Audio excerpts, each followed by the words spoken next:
Happy Fragrant Friday, Fraghead.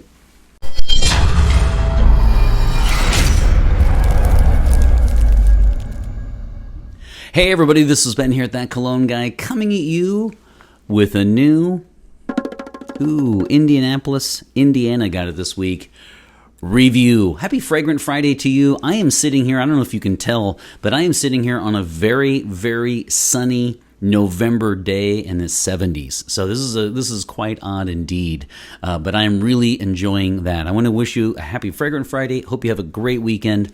My name is Ben. This is That Cologne Guy, and I have content for you every single Friday. Don't forget, next week is episode 200, and I will be talking about milestones, and I would like to give you a shout out. So if you watch the channel and you haven't already let me know last week, please let me know if I can give you a shout out in next week's episode. I'm really looking forward to that. I'm going to talk about the channel, where the channel's going, where it's going to go, milestones, updates, just a lot of stuff going on here at TCG. You know, you've seen the title and you've seen the description. So you know this, of course, is And Love for Her. Because if you watched last week, you know I reviewed And Love for Him. And I walked around this week wearing a women's perfume. This is what I do for you guys. This, of course, was a request from subscriber Sarukame, who this week is celebrating a birthday. So happy birthday, Sarukame. And I have really enjoyed the last 2 weeks reviewing these and Love fragrances, and actually the last 3 weeks of the Tiffany House. So that's one thing that I really enjoyed. So this is the end of the trilogy, part 3 of the trilogy. Before I dive in, let me quickly say, since last week, yet again, we have had an absolute avalanche worth of new subscribers, and I really do appreciate that. Don't forget to like, comment, and subscribe, and of course, smash the notification bell, especially if you watch me on your phone. Let's dive into the review, shall we? You know, I do have some juice left this time around, because I have to say this is a very feminine women's perfume, so I certainly labored, but that does not speak to whether that does not suggest that I did not like it. So this is a 2019 release. It was released the same year as the And Love for Him. As I've said earlier, and in post, I will put the picture of the bottle. It just has the ampersand, and I actually like this better. I like it better here because I like that it says Tiffany and Company, and then they scratch out Company and put Love. So I really, really like this one, and I wish they would have included that on the bottle itself, because as I mentioned for the men's version, currently, as it currently stands, it's just the ampersand sign, and so no one really knows what to call this thing other than and or ampersand. So it has a little bit of a name issue that is quirky indeed. Okay, so in episode 197, I talked about Tiffany as a house, and then last week I talked about in episode 198, I talked about the meaning of this symbol, and so coming from E.T. Latin, so not the movie E.T., but the word E.T., the conjunction in Latin meaning and is E.T.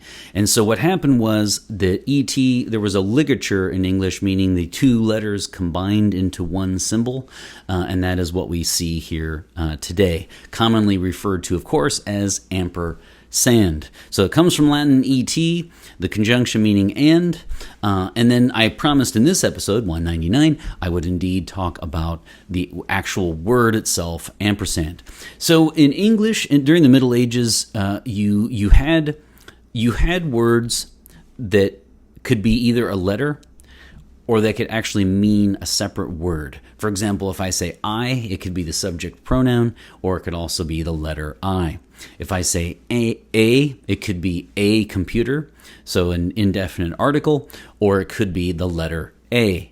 So you see the confusion? So to get away, if they wanted to specifically refer to the letter, they would use the Latin by itself, per se, right? So if I wanted to say letter I would say I, per se, or per se, I. So This actually, what's interesting is the ligature ET, the symbol here, was actually, I did not know this, but it was actually at times considered the 27th quasi letter in the alphabet. And there are some nursery rhymes that even include it. I did not know that. So what's interesting is there are 26 letters, of course, in the alphabet for English. The 27th for a while was indeed this symbol. And so it in fact, sometimes you can actually hear XYZ, because you know in British English they don't say Z, they say Z. XYZ and per se and is how the alphabet ended at times during the Middle Ages. So X, Y, Z, and per se, and. So referring to this symbol as the 27th quasi letter right here of the alphabet. And so anytime, like I said, anytime you're referring to a letter to avoid confusion with a word like I or A, then you will refer to the letter by adding per se. So if I wanted to say this, not write it, of course, but if I wanted to refer to that symbol, I would say and per se and, meaning and I'm referring to the letter itself and not a separate word, right? So if you say, so let me just say it again so you can hear it. And per se and. Okay, so say it again. And per se and. XYZ and per se and. Okay? And so what happens is and per se and, meaning the symbol, per se by itself, and then referring to the letter, it ended up being a corruption of an percent. So what I mean is that ampersand, if you say it really quick, ampersand, is the corruption of an per se and per se and. So that's how you would refer to that symbol, meaning a letter in the alphabet and not a separate word. So again, you would, if you wanted to say the letter I, you would say I per se I, meaning I, the letter I, not referring to the subject pronoun. So this is not like ampere or ampere. There was a theory that it was, I think her name was Marie. There was Marie Ampere, and there was John Ampere. People have tried to link this to last names on at least two occasions, and it is not. It is a corruption of and per se and then of course now we just say ampersand. So that is the mystery behind the symbol. That is the mystery indeed. Well, mystery solved behind the symbol. So this is not called ampersand, and this is called and love. That's a long way. That's a very lengthy description just to say what it really is called. But I wanted to go through these symbols. I like it. I think those things are interesting, and it's fun to go through the names and the background and nomenclature. Very important. So this is and love, and this is from Honorine Blanc. So it looks like Honorine or Honorine, Honorine, Honorine Blanc, and then the other perfumer is Marie Salmagne, Salamagne, Salamagne. It looks like Salamagne, if I'm not mistaken. Marie Salamagne. And you'll have to excuse me if that is... I think the GE is like an Ñ in Spanish, in French, but I'm not sure. Either way, you can look that up on Fragrantica if I've absolutely destroyed those names. Those names are really actually kind of a tongue twister. But those are the two parfumés. If I'm not mistaken, this is my first fragrance also with these two parfumés. This is a floral.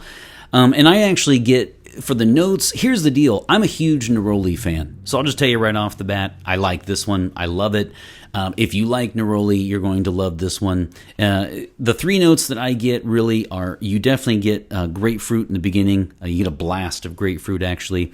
Then you get the neroli, and then after that, I get cedar.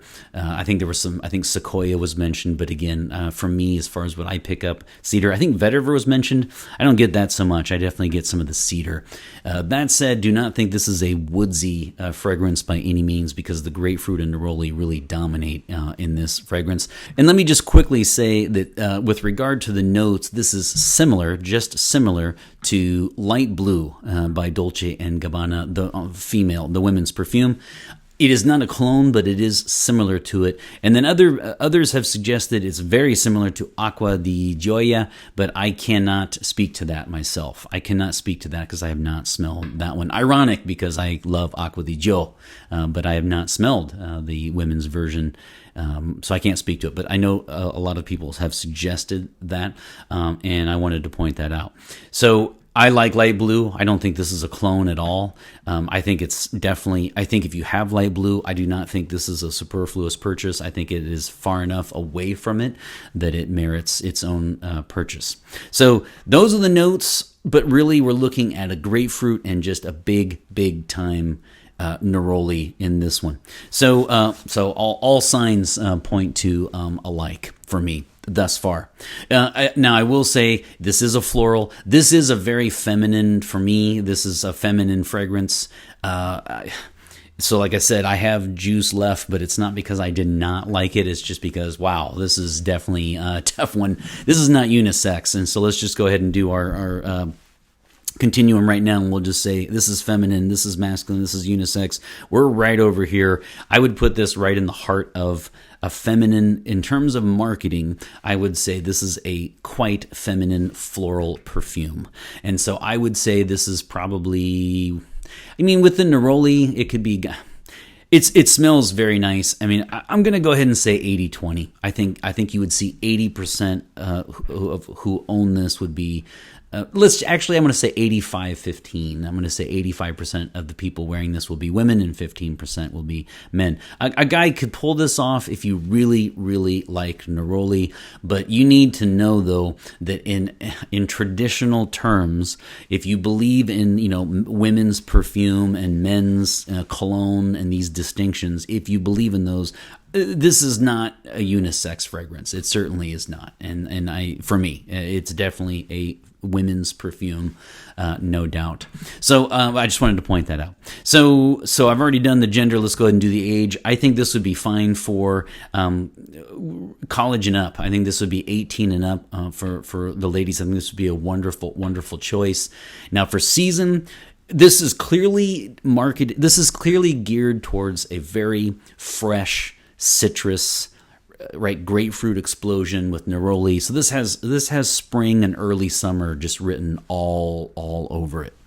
So that's easy. Now I would say, though, this is another one that I think would be great year round. I think this would be a great gift. I really like this one a lot.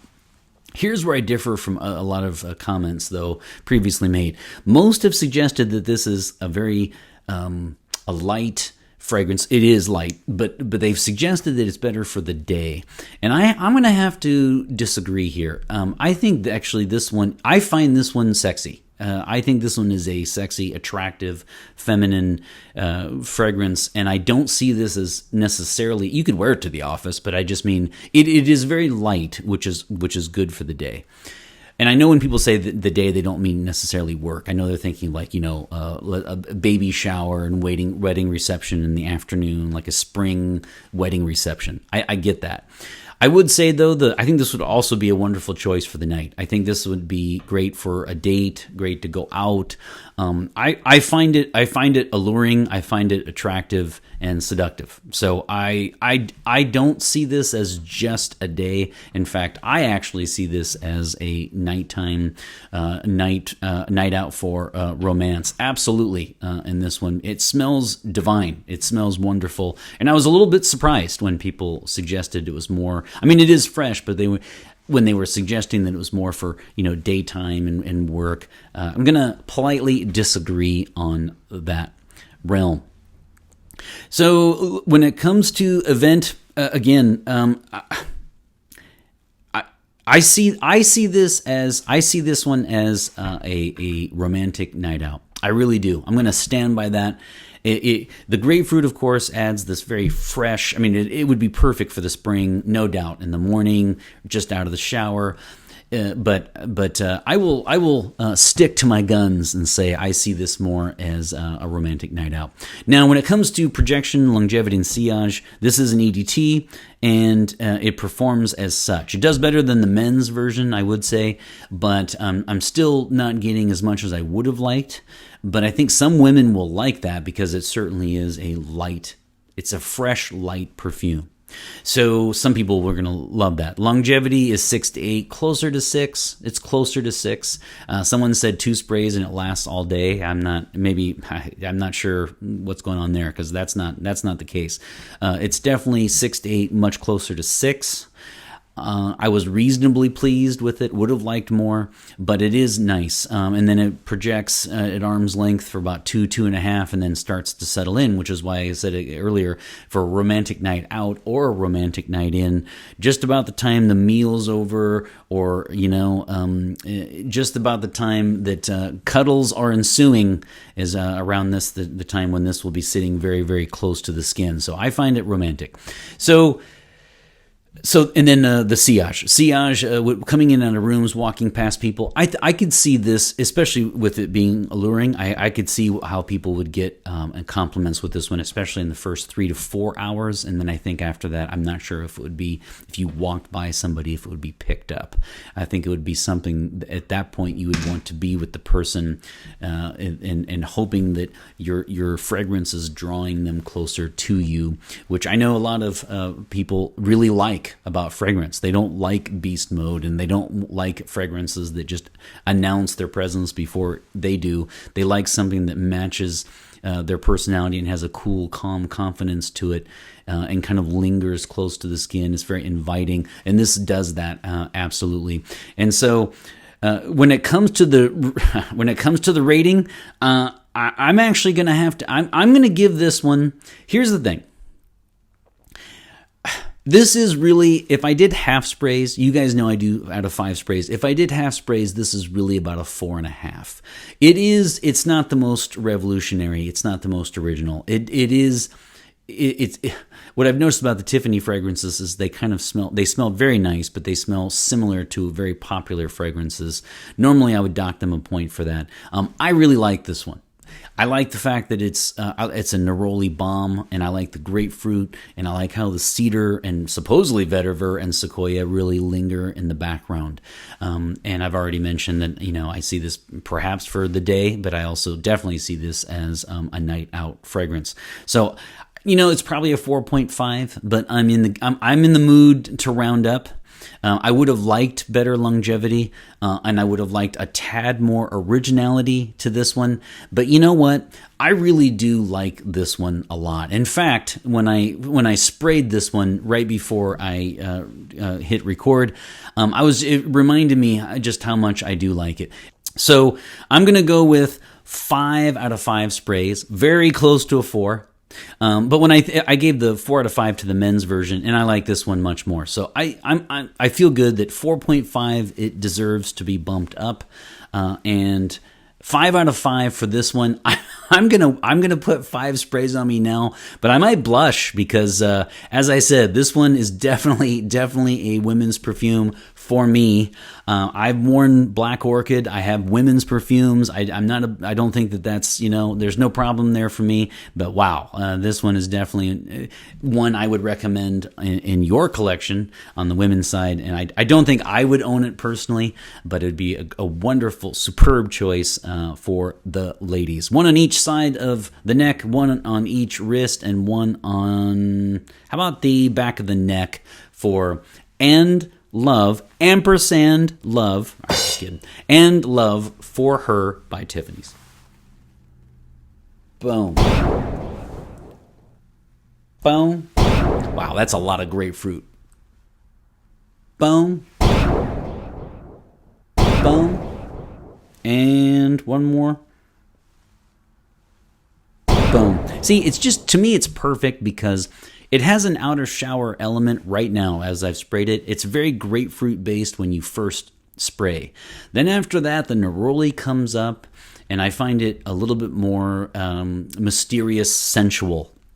And then after that, you get the sequoia, vetiver, and cedar, and it mixes sublimely with the mid note of neroli. And to me, it's a 2 thumbs up, a 5 out of 5 for this fragrance. I'm going to end on a high note with Tiffany's. I really do appreciate the trilogy. It's been so much fun to explore this house. I've really appreciated that. It's been a lot of fun.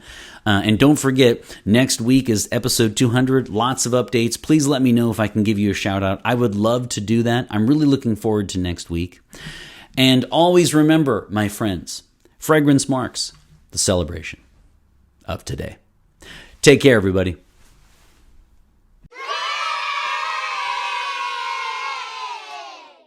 It's in the heart of this fragrance is some grapefruit in the top notes, and then once it gets to the mid, you really get into pure or full on neroli. And I thoroughly enjoy neroli on me or on women's perfume.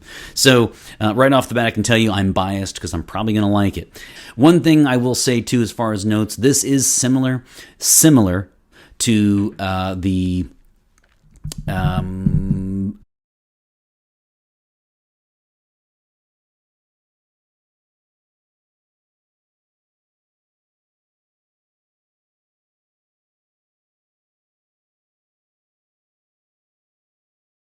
One, two, three. In fact, with the packaging and the house, with everything involved, I would consider the elusive, the coveted bonus spray of 6 out of 5 that I rarely give on this channel.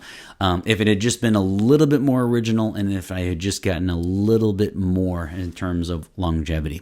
So I'm going to split the difference. I'm going to go 4.5, and I will round up just because it has that certain kind of savoir-faire, c'est la vie. No, I don't know. It has that kind of savoir-faire that I really do appreciate about this perfume.